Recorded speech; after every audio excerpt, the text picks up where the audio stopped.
Oh, what's happening? Hello there. My name's Dylan Evans, a very normal person who loves asking those abnormal questions you defo want to know the answer to. And I'm Darragh Ennis, a very nerdy person who, as a scientist, likes to answer those questions as best I can. Well, as best I can, definitely. It's difficult sometimes. He'll give it a good go. Just you wait. Why do clouds form? Clouds are mad when you think about it. Yeah, it's water, isn't it? Yeah, well, Floating it water. is. Why is it?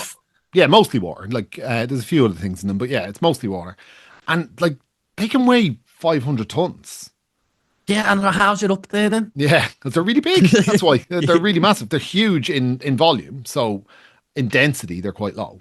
Each individual bit doesn't weigh that much, and it's spread. Some of them are, kilometers across. They're huge. Mm. So if they weigh a lot, it doesn't really matter.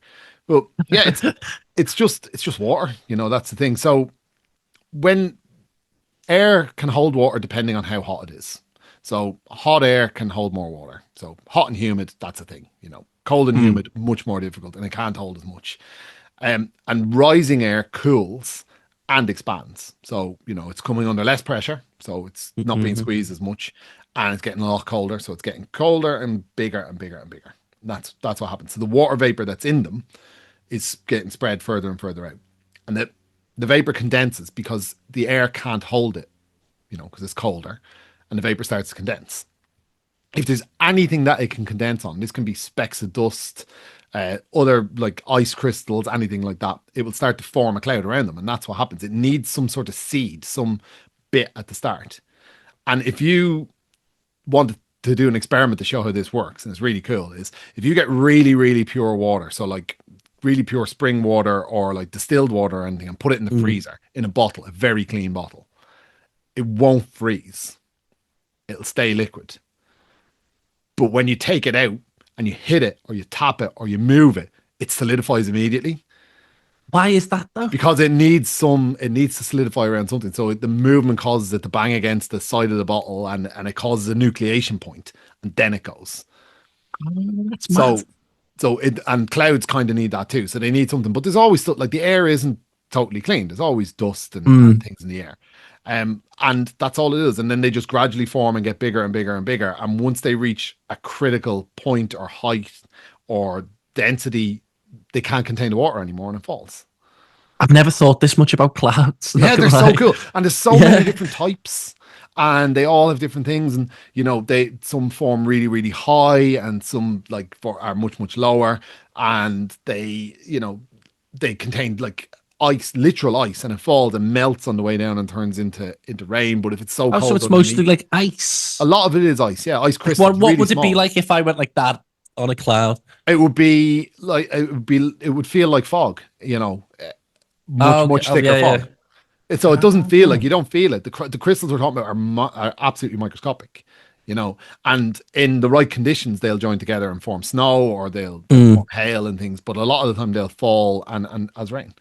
But it's all about how much pressure there is, how cool the air is, and then it's able to contain more or less water because of that. So vapor rising up hits a point where it can't rise up anymore, and it forms into clouds. So might be a bit of a different tangent. Yeah. What's thunder then? Thunder is It gets where too much. um it's static buildup of charge. It's usually done in very particular conditions, so usually fairly high pressure conditions, and you end up with huge amounts of friction in a cloud. So, Oh, okay. and it's essentially static electricity. So, like you get when you take off a polyester jumper or something, Yeah, and yeah. it makes that crackling sound. Yes, it's That's that just they're times. basically, it's that, but massively amplified, much, much bigger. Wow. And Sorry, I didn't it's a want to throw you under the bus with that one, Yeah, but it's a that's it's a really huge interesting. it's a huge release of electric potential built up mostly by static within the clouds. So you get really bad lightning and thunder around volcanic eruptions, because all the dust that's thrown up Mm. causes more and more friction, and they all rub up against each other. So it's static electricity in like gigantic amounts, though, like Oh. gigawatts, as we learned from Back to the Future, of electricity all released at once, and that becomes an explosion, which is the sound of thunder. Mad. That's really interesting. Thanks for that. How would you survive on a desert island? So this is this aimed at me personally or just in general? Yeah, let's Uh, do data. Let's do you. uh, so it depends on the island. There's not that many desert islands that are out of the way anymore. You know, humans are everywhere. There's some in the Pacific, I guess, and it depends very much on how big it is and what's on it. You know, Mm. the idea, you know, I don't know, you're probably too young for this. I hate being old. There was a screensaver back in the day where you could have a guy on a desert island and he'd do different stuff. And it was just one of these, you know, sandbar with like a couple of palm trees on it, and that was it. And like Yeah, yeah. he'd build a fire and stuff, and like that kind of teeny tiny desert island you could throw a rock across. You've no chance. There's nothing you can really effectively do to survive there. Not long term anyway. Mm. But if you are on it, if it's we're assuming desert as in, you know, nice and warm, so it's not you're not going to freeze to death. The Mm. main problem you're going to have is water. Fresh water is Yeah. the problem. So you need fresh water in warm weather at least every 3 days, probably every 2 days, Mm. or else you're dead. There's nothing. Everything else is immaterial. So when you're in a survivorship thing, unless it's freezing cold or some other immediate danger, the general sort of surviving, water is the key problem. So you need to find. So we'll have to assume there is a river or a spring or some source of Yeah. water. Food, you can last for months without food. Genuinely, Months. yeah, depending on like your physical health, your size, what you're doing, how much exercise you're doing and stuff. But you can last for certainly for weeks. But if you have good fresh water, you can. And if you've got a small amount of food that you can have, then you can last definitely for months. Mm. So that's not too much of an issue. You'd have to learn how to fish, or maybe there's some coconuts on those palm trees or something. But if you're clever and you know what you're about, you can and you have water, you can sort yourself out with food. You will need shelter. You know, there's going to be tropical storms and whatnot. I was in the Mm. scouts, learned how if there's stuff there, I could probably build a really terrible shelter to keep the rain off. And that was the thing. If you sort those three things, if you sort food, water, and shelter, everything else is not immediate. You know, so you Yeah. can you can last for a very, very long time. So if you could get food from the sea, if there's fruit or anything like that you can have every so often, and you don't like, you know, injure yourself or something, you could last for a very long time. What would like the say you could only have one item? What would be the perfect item? Would it be a knife or like a Um, like?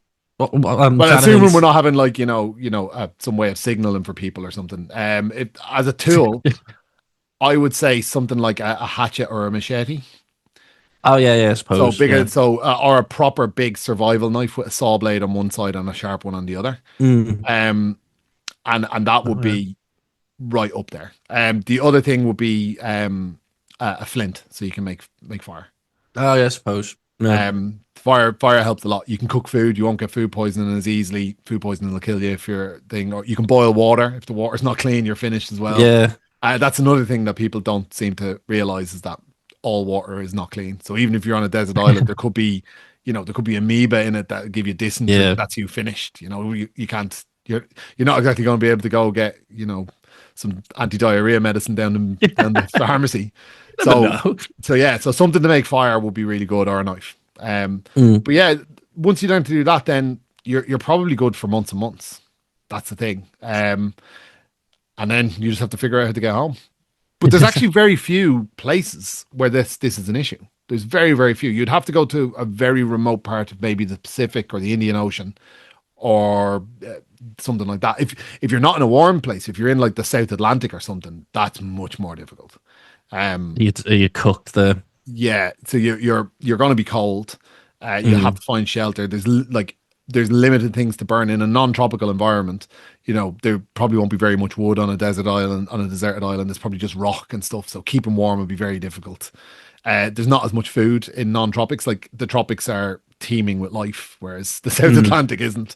So that then I would be finished straight away. Let's be honest, I'd be finished straight away anyway. I wouldn't be able to Yeah, I last. would fancy me chances. Yeah, I wouldn't like. I'd last a couple of days. That'd be about it. But yeah, if you can do food, water, and shelter, that's how you survive. But yeah, there'd be no TV. What would you do? I'd be gutted. No way, you'll either. Mm. Is nuclear fusion a feasible energy source? Oh, this is a big question. I love it. So, one of my pet hates in the absolute top pet hate about scientific reporting is if you search nuclear fusion, how far away, you will find articles saying it's about 20 years away that go back for about 40 or 50 years. They have been saying throughout my entire life that we're probably around 20 years away from sensible nuclear fusion. It's one of those things that's just tantalizingly out of reach. But in theory, it works. And if we ever crack it, we will never have to worry about energy ever again. So, what is nuclear fusion? It's how the sun works. So essentially, it's how the sun works. The sun works through nuclear fusion. That's where the energy from the sun comes from. And at the moment, nuclear power, we split atoms. You split the atom, that's where the energy comes from. But fusion is where you fuse two of them together. Oh, okay. And atoms really, really don't like being fused together. Do they not? They put up an awful lot of fight, so it takes a huge amount of heat and energy to do it. Really, really large amount to do it. We can do fusion. We've done it, but it takes more energy to do it than we get out. So not Okay. viable. So non-viable fusion happens, and but it's not feasible as an energy source at the moment. If we can ever set up a stable fusion reaction that works like the sun, we could, in theory, have not quite infinite, but certainly limitless to any sensible degree power. And it would That much? it would be super cheap. Yeah. The amount of fuel for nuclear fission, so the splitting of the atom, like if you look at how much plutonium or whatever or uranium is used, it's a really, really, really small amount to produce a gigantic amount of energy. And the sun works off, hydrogen. Yeah, There's mad. yeah, like we could generate vast amounts of energy for almost no for really, really, really cheap. Mad. And it would have zero pollution. Zero pollution. So is this Mm. why are we not working harder on this? We are working hard on it, but the resources that are being pumped into it are quite high. But it's always 20 years away, and it's very hard to politically justify. Like it might cost, $1 trillion or something to get it, and how do you justify that? It's very, very hard politically to do it.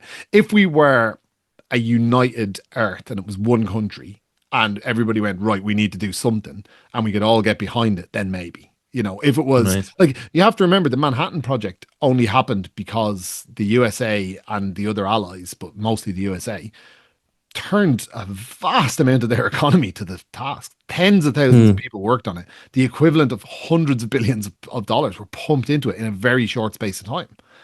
And that was a simpler problem.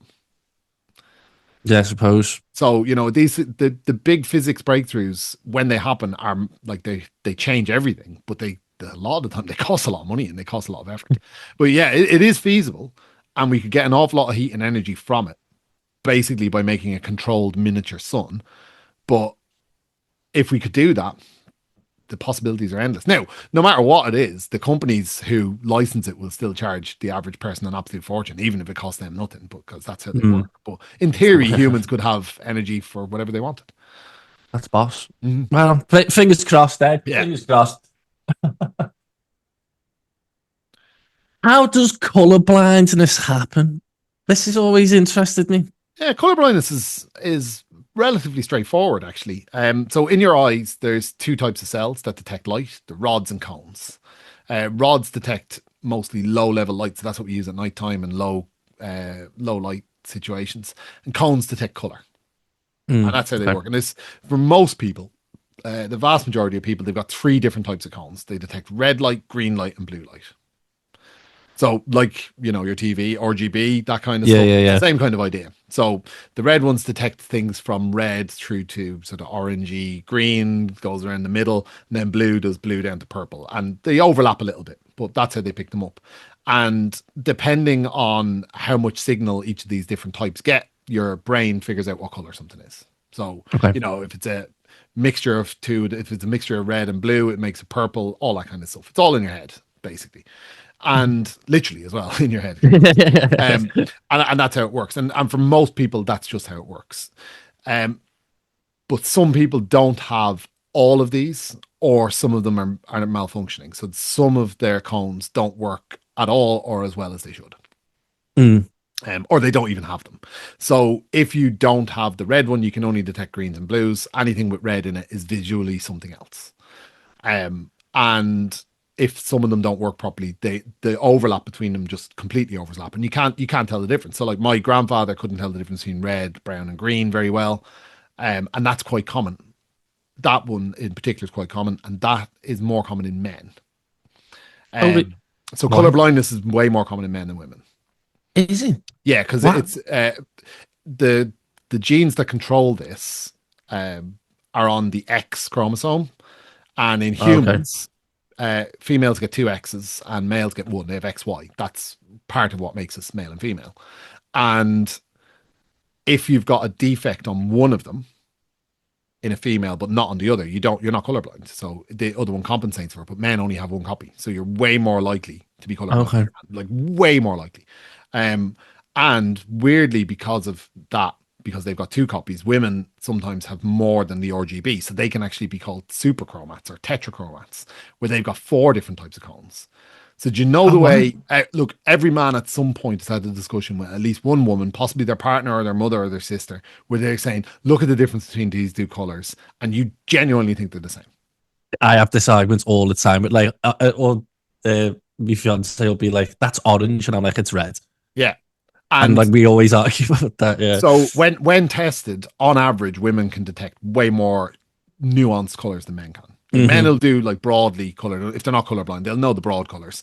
But there's genuinely a subset of women who can see way more subtle shades than men are capable of. It's not you just can't detect them. Mm. Yeah. So that color blindness is just about the cones, and women are usually better at it because they don't tend to get colorblind as often. And that's genetic color blindness. But you can have it where you can have defects that are caused by disease or problems with your eyes, and that's very different. And that's caused by damage and things. But in general, it's usually red and green is the most common color blindness, I think, Mm. and red and black a lot of the time. So that's why in the old days, electrical stuff used to be wired red and black for neutral and live, and it's not anymore. So if you're ever in a really old house, instead of like the blue, the brown, it's red and black, and that's because Yeah. people couldn't tell the difference. So they I made it more always colorblind friendly. could you be colorblind and not know? Because you like, I'm seeing Yeah, that as red. I've always said absolutely, that. Like, absolutely, you can, and a lot of people don't realize until they're like into their childhood. yeah, you just would like. How Yeah, would you know if you were? well, you do an Ishihara test. Oh, that So, was the. so if you want to be an electrician, for instance, where telling colors is very important, they do an Mhm. Ishihara test, and that's a sort of like a circle made up of lots of dots inside it, Oh yeah, no, I've seen these. and I've seen these. Yeah. some of them are colored different colors. And if you're Yeah. colorblind, you can't actually see the number or the letter. Number four and Yeah, stuff. Yeah, yeah. obviously So them. they do it that way. But yeah, it's one of those things. And like the other side of this is your red the same as my red? You know? Yeah, that's what Yeah. I And mean. there's no way of knowing No. that. Yeah. Nice. I like that. Is hypersleep possible to travel to another galaxy? What's hypersleep as well? Hypersleep. You know where you go into stasis, this idea where, in Alien or other stuff where you go into your pod and you go to sleep, or what was the one recently, Passengers, the one with Chris Pratt and Jennifer Lawrence. Mm. And it's this sci-fi idea that you go into stasis and you go sleep for like 40 years or whatever, and then you wake up because the galaxy is so far away you have to travel that way. Short answer to this is no, it's not possible. So Uh, yeah, yeah, not for humans anyway. So you can have human. short-term cryopreservation, so really short-term, like in minutes or hours, and this is useful sometimes where people have suffered a serious trauma and they need life-saving surgery and they need to slow down their body so they don't die until the surgery is completed or something like that, and they can do that, and this does happen. Um, so they What they did he were do? so they replace quite a lot of your blood with kind of like an antifreeze, not the one you put in your car, but it's the glycerol based thing, I would imagine. And then they lower your body temperature really, really, really low. So it slows down your cell rates, it slows down your metabolism, slows down everything. So it basically just makes your body clock tick a lot slower. But you can't do that for very long.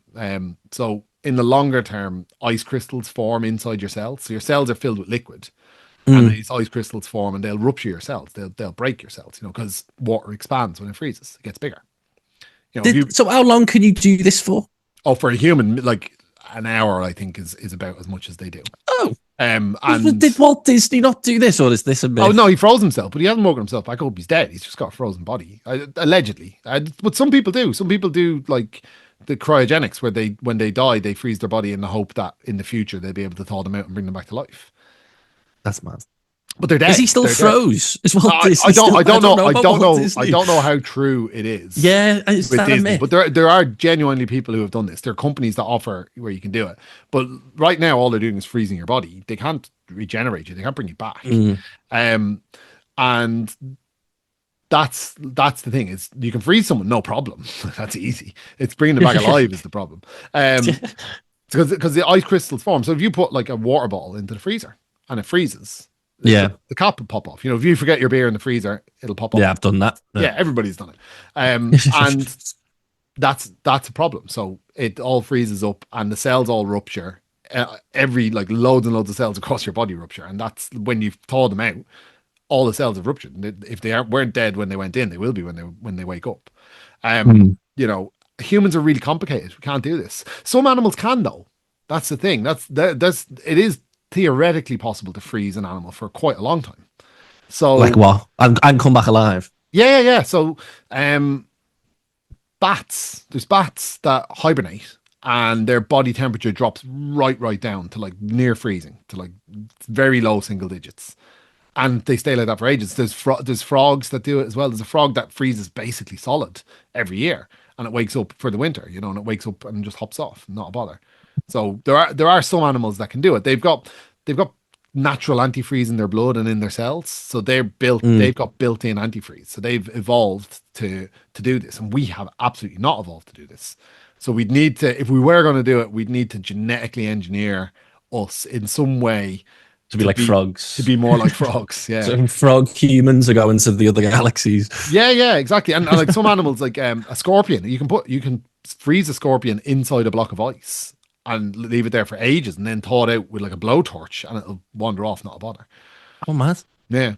Yeah, there's some really, really mad things that animals can do, but humans just aren't made for this. If you freeze us, you rupture all our cells. So no, unfortunately, you can only enter hypersleep for like 45 minutes, which is not much use. At all. Why is red the color of danger? I've always wondered this. Short answer is because monkeys like ripe fruit. That's not a short. That's not an answer actually. Yeah. So we, as a species, we're diurnal. We were awake during the day, and we largely survived on different plants throughout our evolutionary history, and we ate a lot of fruit. And there's a reason why an awful lot of fruit is red when it's ripe, is because that's very obviously different from the green of the foliage. It's easy to spot, and our eyes and the eyes of other animals that are awake during the day are able to detect red really easily. It stands out from the background. It's really easy to see. If you're in a jungle and everything is green, there's a bright red thing hanging there, you're going to spot it straight away. So yeah, and don't bulls hate red? No, nonsense. Bulls are colorblind. They can't see red.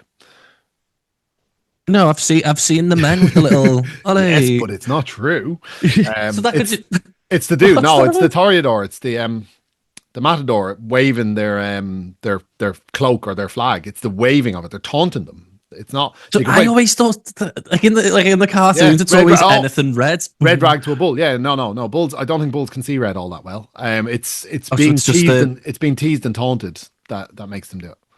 It's the movement. If you just hold it up straight, it doesn't make any difference. But we're drawn to red, so that's why danger. It should be. So look at this. Look. The sensible thing is to make it a really bright color that we notice. So reds and yellows we notice. Greens and blues tend to fade into the background of any natural landscape.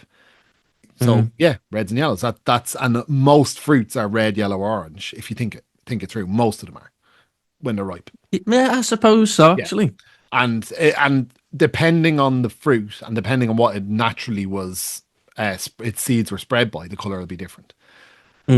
So any fruit that's spread by birds, for instance, almost always has very little smell because birds don't have a very good sense of smell. Yeah, I suppose Yeah. this is true. So, you know, and that kind of thing. So, yeah, it's red because that's the color of ripe fruit. It's the color that we spot. That's why it's the noticeable color. And the other colors. That's why American taxis are yellow. It's because it's really bright and it's different to all the other cars and it stands out. And that's why it is. That's very interesting. There is some people who think it's about blood and stuff, but I don't follow that. Yeah. No, well, danger. Nah, no, no. Yeah, I don't buy that either. Yeah. Yeah. Right. We need more questions from you. You we listening need shower right now. thoughts. We need lots of shower thoughts. We keep as weird as you want. We don't care. We will get them answered. So comment if this is on the YouTube video, if this is on a clip, wherever you're seeing this, drop a comment and you'll be on the next episode. Why not? Absolutely. And we're going to have to be better at remembering who sends us the comments so that we can give them a shout out, because we didn't do that at all except for Rose. So yeah, if you can make sure you leave a name and keep it clean, please.